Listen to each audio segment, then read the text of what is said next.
So there's 2 other Sprinter vans just stunting on my Jeep, dude. We just had a good little conversation with Tobin, who's like a world-class cyclocross athlete. We were chatting. It was good, dude. It'd be sick if there was like a little crew of dudes who always camped out. But here's my setup, bro. Let me take you on in. Boom, sucker. So I've got this little pad right here. And that's it, man. Pad, a pillow, and a blanket. I'm probably gonna like keep the back open. Maybe not. Might be a little scared to get killed, but probably close it up actually. My bike is in Tobin's Sprinter van. When I did this at Patterson, I just left it actually on the rack, and then I just left this whole thing open. Camping the night before a race that starts at 8 is the freaking ticket. It's so fun. It's pretty fun.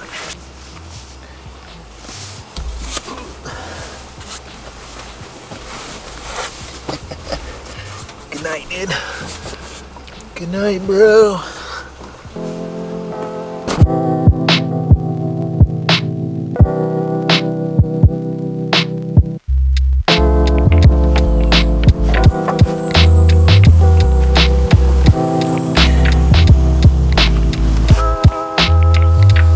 Good morning. I slept a long time with the door popped. And I was just kind of like nervous, dude. I was gonna get stabbed in the butthole, so I eventually closed it and then slept pretty good. It's gonna be a hot one today, dude. Let's go see if Tobin has some freaking coffee. What's going on, neighbor? Dude, look at your little like coffee steeping over here. Oh yeah. It's getting the extra drain off. He raced for the Worlds for cyclocross, right? Mm-hmm. Like donned a USA jersey and raced for the Worlds. It's pretty nuts. So let's ask him a question. How important is road racing to your cyclocross like program? It's pretty important. I mean, everything I do in the summer is mostly just to be like good for cross, but it's pretty sweet to have stuff to do to just stay fit during the summer and get speed in the legs for when the season comes up. Is it weird that your season is like flipped from most other people? Yeah, it is a little funny. Like the road guys, when I'm coming into like real fast, they're just like doing long, steady miles, and then when they're coming into real fast, I'm like taking a break. It's like total inverse. What are your plans when you come out to a race like this? I always want to like win, but at the end of the day, if I go home just as long as I get pretty worked out there, that's always the goal. Like, I don't want to just sit in and have it be an easy day. I'd like to just make it super hard and go home with a good workout. Because right now, it's like this race doesn't mean a ton for me, but the first UCI race of the year do. So if I can just go home with some new speed in the legs, and that's always good. This race is known notoriously for flats. There's a lot of goat heads out in the dirt. And so they just, get on the car's tires, get out on the road. Tons of flats, dude. Tons of flats. So I'm running the tubeless, hoping that like a little, thorn, a little goat head. Dude, it's not gonna trouble the tubeless at all.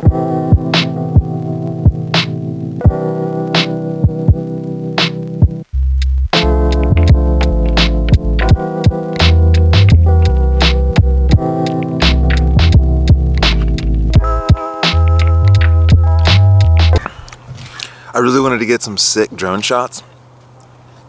I'm just running a little behind. I was kind of just vibing with the world. And now I've got like 5 minutes to get to the start line. It's cool. We're chill. We are zen. Let's go race, bro. Let's go race our bikers, bro.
Lots of fun, man. That was a good race. That was a fun race. So, what happened? First lap was bonkers, bro.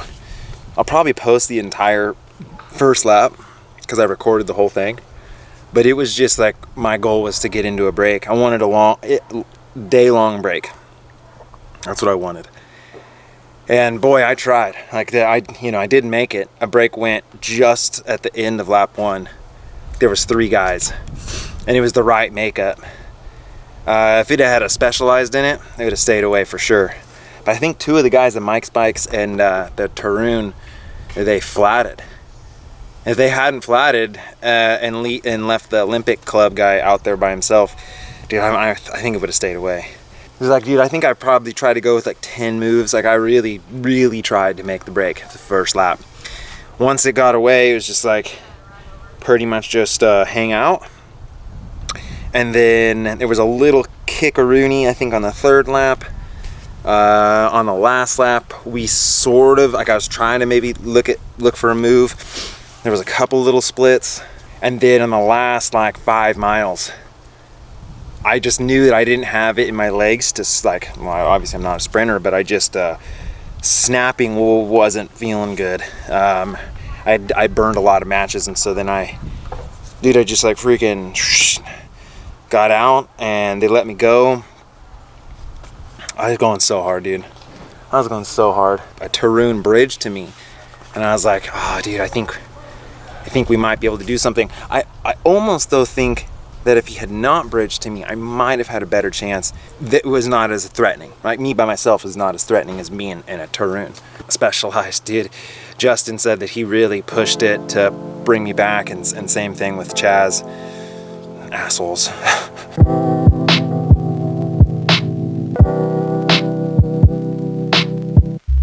Dude, it's so fun. Like, it's so fun when you go all in and you leave it all on the line and everything is just left out on the course. No matter how you finish, if you finish freaking last, it doesn't matter because you know you did your best. And I did, dude. I went for it, man. I tried to put myself in a position to win, and I was so close. So close. Like my race. Thanks, guys. It's like about a 5-hour drive. Dude, so you make like probably what would be the winning breakaway. Yeah. And then 2 of you guys flat out, but you were the first. Yeah, so I flatted like 3rd lap. I don't even know what happened because I have a tubular and I looked in it, there's like no nails or anything. So I must have like pinched because we hit some like really rough roads. And then I guess the Olympic Club guy was like powering on the front some like 20 miles after that and ran them through a pothole. And like the Mike's guy like double flatted and instantly they like were like yelling at each other, I guess like, dude, like we're done kind of thing. Yeah, it was kind of unfortunate. There was no follow car with wheels either. No. Yeah. So tell me what it's like to have your first P12 win. It's a pretty good feeling. Yeah? Yeah. Kind of unexpected too. What was the key to the race, like to win that? For me, just sitting in as much as possible until the end. I thought I would attack on the hill over there, but even that, I should just continue to sit in. That's what I did. So I think I was 5th or 6th wheel coming into the final turn. So What happened there in the finish? So me and that Tarun guy were off the front. yeah. Who chased us down? Specialized. Yeah, we got them. We got you guys at the bridge, and then the SoCal guy came around the corner, pulled us over the finish, and I came around in like the last 50, 60 minutes or so. Did you like know you were gonna win there in the end, or is it kind of a surprise? Surprise. I mean, I felt good. I started to cramp up, but it was enough to come in. So, Dude, congratulations. thanks, man. Appreciate it. So tell me how you got 4th and you made a pit stop at your car to read a newspaper or something? No, flat change. That was like the craftiest little move right there. I felt it. You told me that I was leaking and I was like starting to feel the rim right as we came around for the car, and I was like, I can make it. So I told Justin to slow the field down, and then Chaz came off, and we got some teamwork finally. And like, I mean, those guys, rode their heart out today, and I'm kind of bummed I couldn't get it.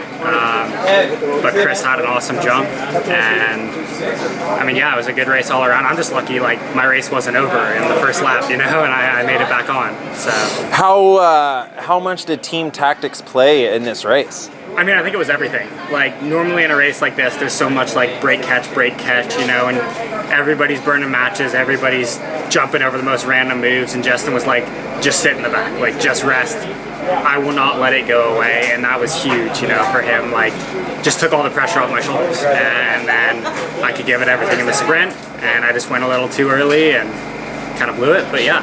So Chris had the jump and he killed it. So Nice for him. Congratulations. You too, man. That was a good race.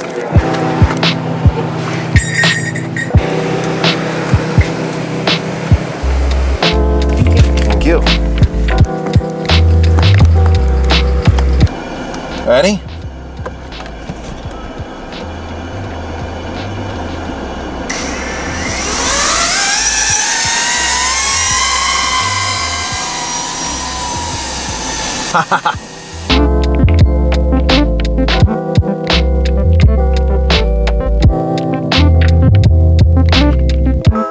When I would take my son BMX racing, he would get like bummed that he didn't win, or, you know, he was just like looking for my approval.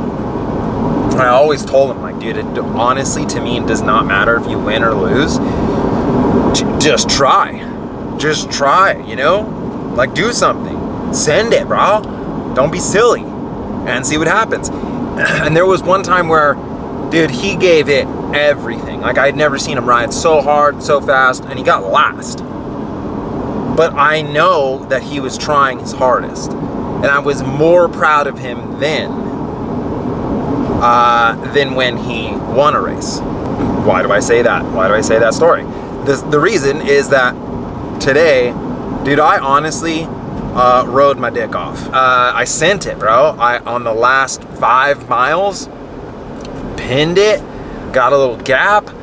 Obviously, it's not because I'm super strong that I got a gap.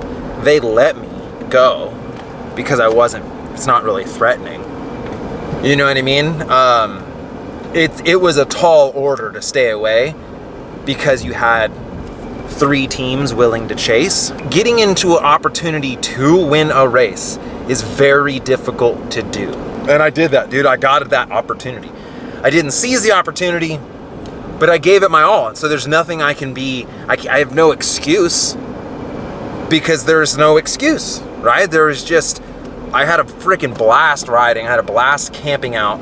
I rode really well, and I almost did something cool. But I'm just saying, dude, it feels good when you just rip your legs off. And now, the other side of that, though, is that can get to be an excuse, where you can just be like, you know what, I don't really want the pressure to perform in the end, so I'm just going to blow all my matches. So I have that good excuse to be like, oh, well, I'm not gonna sprint for the finish, or I'm getting dropped, that's fine, because I totally wrecked myself. Like, easy to just go wreck yourself, right? Super easy to do that. It's way harder to be reserved and to use your matches smart and really race smart, right? And so there's like that fine balance between, you know, giving it your all and not just like getting on the front and drilling yourself into the ground. We're gonna go take my wife out on a date. So the next you'll see me, I'm gonna get like, right now I'm gross. I'm gonna get looking fly. Yeah? Boom. Got a tie on, got my hair did. Whoa, look at this watch. What you know about that, Zach? Blinging on the watch. Yeah, dude, tie matches the pants. Almost perfect, pretty perfect. I'm gonna take the lady out on a little date. We don't have the kids with us, they're at the grandparents'. I think I'm gonna take her paddle boarding tomorrow. You know? That's what's up. You gotta peep out the wife though, dude. She looks way better than me. Look at my lovely lady. What a lovely dress. So pretty. Thanks. Look at your hair. Looks cute. Does it feel weird to not have kids running around? Yeah, like I keep thinking about things that I need to do for winter, and then I don't have to do it, I guess. Just has to look good. Got something else you can do tonight.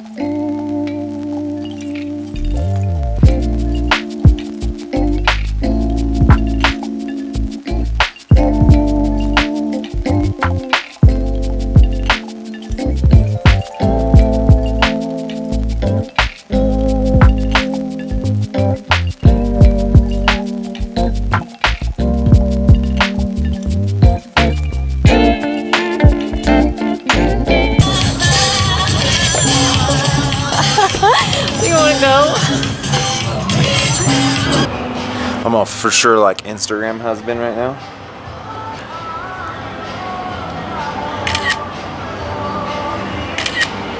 I used to really like to get dressed up, but boy, it's not comfortable.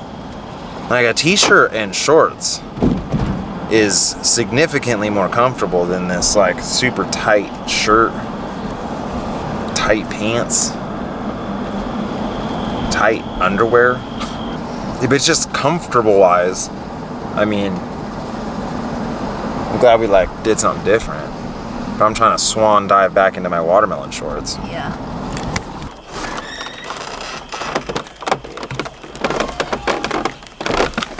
Finish off the date night, we taking the lady to the dock. A bunch of these geese jumping off into the water over here. We got the puppies with us, and we're just gonna hang out on the dock, dude. Hang out on the lake. Treat your lady good, or your significant other, or your dog, whatever. Anything you have in your life that's important to you, treat it good. And as always, vegan cyclist. Yeah.